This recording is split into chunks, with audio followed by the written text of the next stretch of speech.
We saw Leah Williamson training with the rest of the squad today, which I guess is really good news. But are you able to just give us a bit of an update into kind of where she is at the moment, how close she is to actually making one of the matchday squads? Yeah, so you seeing her today in training with us, that's the progress she's making. So she's been more and more involved with the team and team training, which is really, really positive.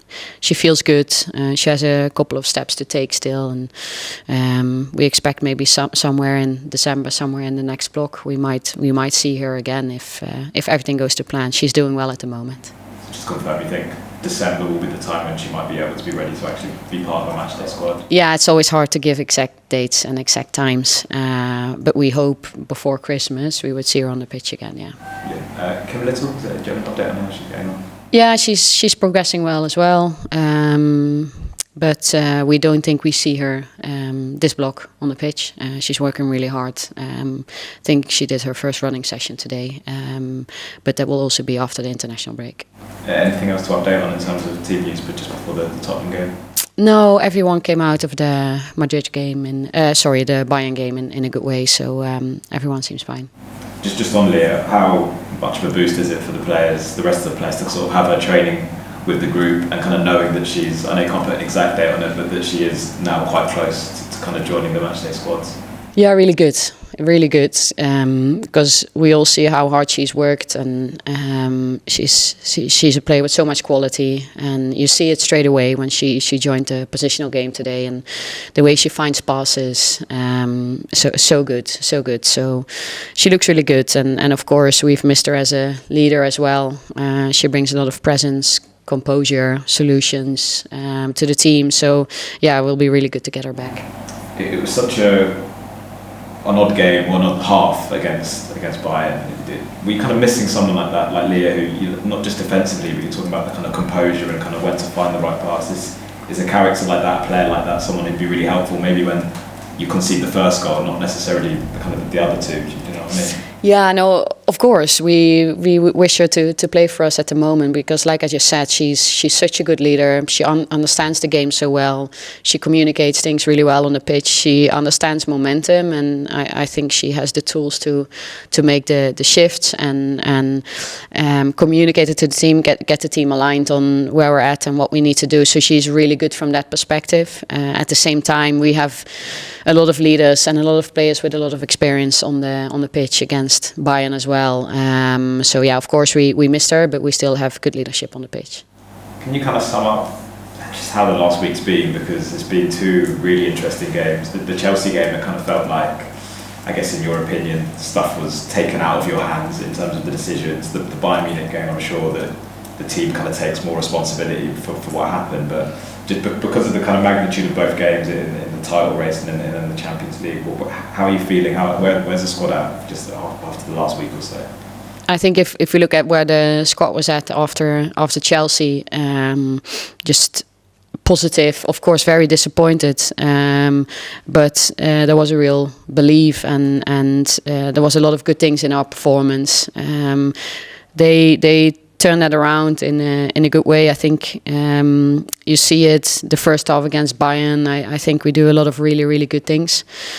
But then, of course, we're not happy with the second half. How we don't manage that second half. So that's not good enough. So that's really disappointing. And we've acknowledged that as a collective. So everyone involved and everyone is taking responsibility. So that's good. And actually, we had a really good session out on the pitch today with lots of energy. So the players will use this as fuel going into the North London derby. Is it something now that in terms of the second half like that against Bayern, do the players kind of have to have their own meeting almost and take kind of responsibility for what happens in such a short space of time there? I think what's been strong in our environment is the ownership and accountability piece. And I think if you look at this was the first day, we travelled yesterday, this was the first day to actually meet each other and reflect and close the loop on that game and learn from it. And if I look at how that meeting went, it was good. Everyone was taking responsibility and that's all we can do. And so that was both staff and players in the same room. And that's a safe space. We do everything together. And we want to be aligned on everything. So that was a really good meeting today. After the Chelsea game, obviously we know the talking points of the 2 goals that got disallowed. And you mentioned VAR kind of briefly in the post-match interview that you did. I just wonder, a few days on, if I could ask you, what are your kind of general feelings on VAR coming into the WSL, coming into the women's game? Do you ever have conversations with the club about maybe how close it is? Because I know obviously it will be a decision that requires a lot of finance, a lot of planning, etc. for the whole league. I don't know, just like a week on, do you have any more kind of thoughts or anything you can share with us just about where you see it going or how close you think it is to coming in? Well, I know that the club is driving things forward on all aspects, and this is one of them. And it's good, I think, that we're looking at how is the game growing and how does everything have to grow with it. Because of course you don't want a situation where the referees are booed off the pitch. No one wants that, and they're also human beings, and so that's not a situation you want. So I think the league is doing everything, and I know the club is pushing everything to make things better. From a VAR perspective, it's like you said, it needs to be made possible on all grounds, and there's finances included, there's education included. It's quite a big piece. But what I want, if I just say what I would want with the game, is just decisions as much as possible, because there's more and more at stake also in the WSL, and I'm sure that I know the club is pushing and the league is pushing to move that forward as well. With those, like, you want the just decisions, do you almost think that, I don't know, the ones on the weekend, were they ones that you just really thought the referees could have done with help, or do you think they should have kind of got it right on the day? Or what was the kind of, what's your balance on that one? Yeah, I think it would have helped for them, because if you look at those offside moments, it's so small margins. It's really hard to see in the moment when you're moving yourself. The players are moving, the ball is moving. It's really hard to see in the moment. So I definitely think having the opportunity to watch it back on video and make a decision would have helped. Yeah. Just finally from me, obviously the North London derby of the weekend, level on points. It feels like, I don't know, is it kind of the biggest North London derby that you've been involved in your time here? I think they're all big. They're big for us. They're big for the players. They're big for the fans as well. So now it's another big one.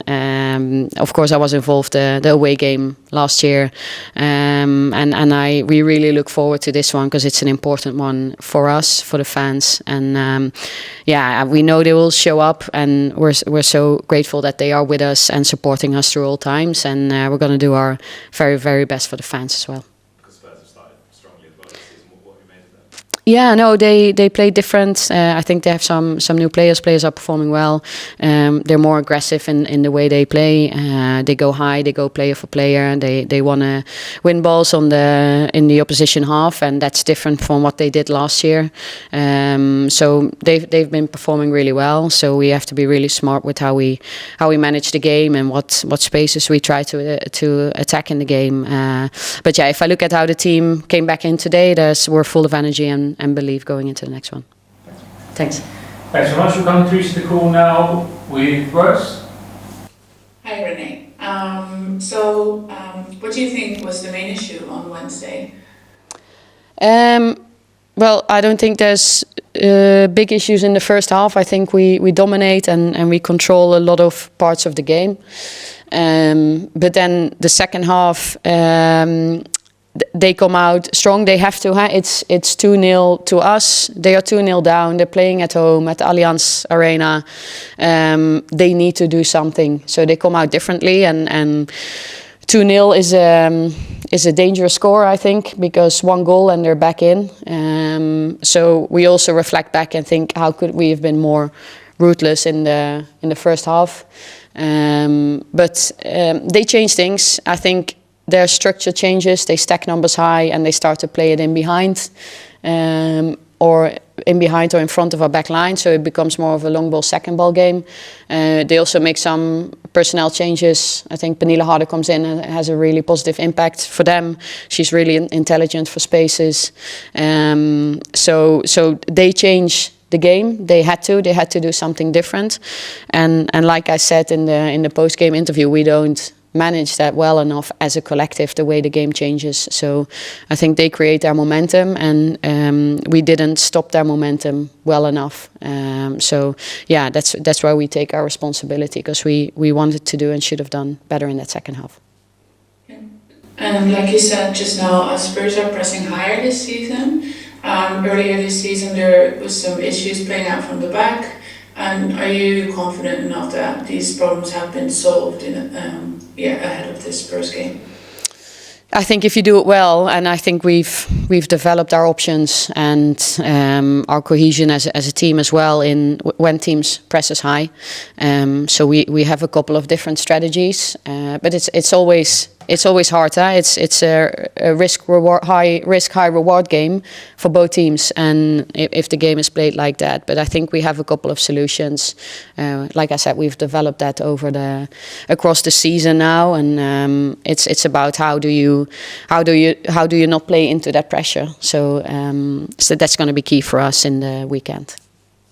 And lastly, for me, I was looking at some stats this morning, and I saw that you have a higher number of passes per sequence, and went from second in the league last season to completed long passes to 9th. What do you think is behind that development? Is it as simple as Leah Williamson missing? Because I can't imagine it's just that. Of course, that's one of Leah's big qualities, her progressive passing, longer passing, and also the passes in the air on two players or in behind into spaces. So I think the pressure we're under with the different way that teams press now makes it that maybe the success rate of the pass itself might be lower, but then it also becomes more about the second ball game and what you do in that second phase underneath. So I think it's just the way the game is played in the WSL at the moment, how teams press differently. But yeah, interesting stat. Thanks for sharing. Yeah, okay. Thank you, and good luck on the weekend. Thanks. Thanks, Tim. Hi Renee, I've asked you a variation of this question before. I appreciate losing players like Leah and Kim from the spine of the team changes things, but Bayern and Chelsea are teams who have big transitional threat. I wondered how much of a concern it is for you and how much you've looked at this. But not just the goals, but a lot of the shots Chelsea and Bayern have kind of come from transitions, come from running through the middle of the pitch again, and particularly without Kim there, I wondered how much of a talking point that's been for you and the staff over the last couple of days. Yeah, of course we miss Kim because she's always that presence in front of the back line, and she has so much ability to cover ground and reads things so well, both in and out of possession. So we've been missing her because we've built a lot of things around her on the pitch. And we've been looking at what can we do structurally out of possession to make sure that space isn't too open for the opposition. And then it's of course also the personnel question, like what player is the player that plays that role for us when Kim isn't on the pitch. And yeah, that's a nice one for my follow-up as well, in terms of, I heard over the summer there were a couple of midfielders looked at who didn't end up at the club. I know you won't comment on that, so I won't ask you about that. But I think a lot of fans have questions about Leah Williamson leaving and perhaps a similar player not coming in, and I wonder whether that's something you'll look at in January. We have a fantastic recruitment team, and of course we're in a really good position as well, because we're a very attractive club. I think a club that pioneers and is world leading in a lot of things. So now we are always looking to build for the here and now and the future, and looking at where we need to strengthen, where we want to strengthen, and how we build moving forward. So yeah, that's always happening in the background in several positions at the moment. Thanks, Renee. See you Sunday. See you Sunday. Thanks, Tim. Izzy? Hi Renee, hope you're well. I just wanted to ask about this team dealing with pressure, because I feel like last season you guys thrived really well under pressure and got these kind of huge score lines across loads of different games. Is this something you think you can lean on now, especially with a must-win derby this weekend and maybe needing a few more points in that Champions League phase? Yeah, no, but that's in this squad and in the individuals as well. They've done this and they've shown so much resilience and strength. So they know what they can do, what they can achieve. So that's definitely that's within our foundation and in the pillars that we have that belief. So that's always good that when things become harder or you're not as successful as you want, that you always have that in the back of your head, knowing that we can do it. So that's of course helpful. Perfect. Thank you. See you on Sunday. See you Sunday. Next is Max. Okay. So you've already had a couple of questions about sort of the impact of losing Leah, especially like earlier in the season with some of the issues mentioned with passing. As Kim said just there, Kim a big loss. And I was just wondering, are you learning a lot this season in terms of how you have to be a bit more almost adaptable with your squad, because it feels like you're losing these key pillars of the team and sort of having to find solutions as you go. And I was just wondering, is that almost like a game-by-game learning process at this point? Well, but that's football. Anything can happen, so you can't just build off of players because you don't know. And that's why we have this squad, and we have so much quality in the squad. And if you see how so many individuals have been contributing to us, and I'm not saying only on match day and minutes on match day, but everything they do to help the team move forward. And I think we have a really, really strong squad. So, but of course, like I just said, of course we miss Leah and Kim. They are our captains. They understand the club through and through. They have a big drive of building a legacy and at the end of their career living this place in a better place. And so and then that's everything off the pitch. On the pitch, they bring us so much composure and leadership. So of course we miss those players, but we also have a squad to, if things like that happen, that we can deal with it. Okay. Thanks. Thanks, Max. Helen. I'm muting. Sorry, I couldn't get my mute button to work.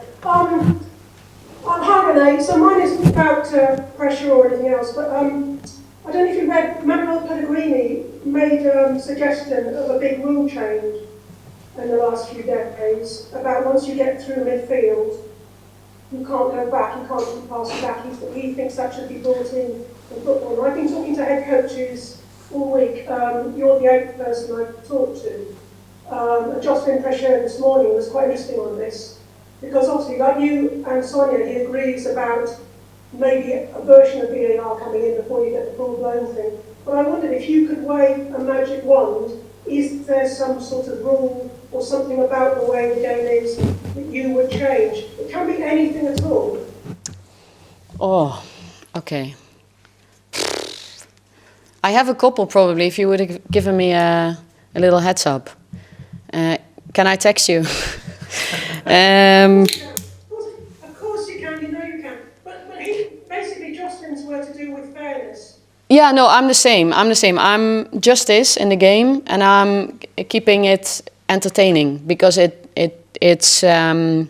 reaches out to so many people. So the game needs to stay entertaining. So whatever we need to do from a rule book perspective, anything that helps keep the game moving, fast, not too many stoppages, interesting, so goals are being scored, all those things. If that can stay and even be pushed, then I think that's good, because that's for the greater good for everyone involved. But then justice is an important one as well. Yeah. Do you think that Pellegrini's idea would work then? Sorry, what was his idea? So if you Well, basically, once the ball if you beat in midfield, you have to go forward. Okay. You can't go back into the half basically. So the idea would be more attacking. So it would change the way people set up, I guess. Interesting. There's a lot of things you can learn from other sports. Interesting. I wouldn't say so, because I think that takes away a lot of elements in the game. But it's an interesting one. Jocelyn said the same. Learn from other sports like rugby, basically. Yeah. Awesome. Good. Okay. Well, you can text me the answer. Yeah, I will. Thank you. And we'll come to BBC London last week, Kasewa. Hi Renee, hope you're well. Momentum often swings quickly in derbies. How important is it to stay composed the players stay composed if the game doesn't go for Arsenal early on? Yeah, I think that there was a lot of learnings in the Bayern game, because they start to stack numbers. It's long ball, second ball, it's duels, it's chaotic, they rotate, and then within that, keep your own structure and keep your own head cool, and accepting spells of opposition momentum. I think that's what we did really well last year. I think the perfect example is the Champions League final against Barcelona, where we knew that we had to suffer, but we were accepting it and kept our structure really well. So that's going to be important. And then a big one is as well to make sure that we create the momentum for ourselves. Thank you. Finally, the fans make such a difference. How much are you counting on their energy this weekend? Always, and yeah, like I said, they are amazing, and they get us through moments. And I know it's hard for them sometimes when we don't get the wins or the performances, and I know that, and it hurts. So we're going to do everything to give everything back to the fans, because they're always there for us.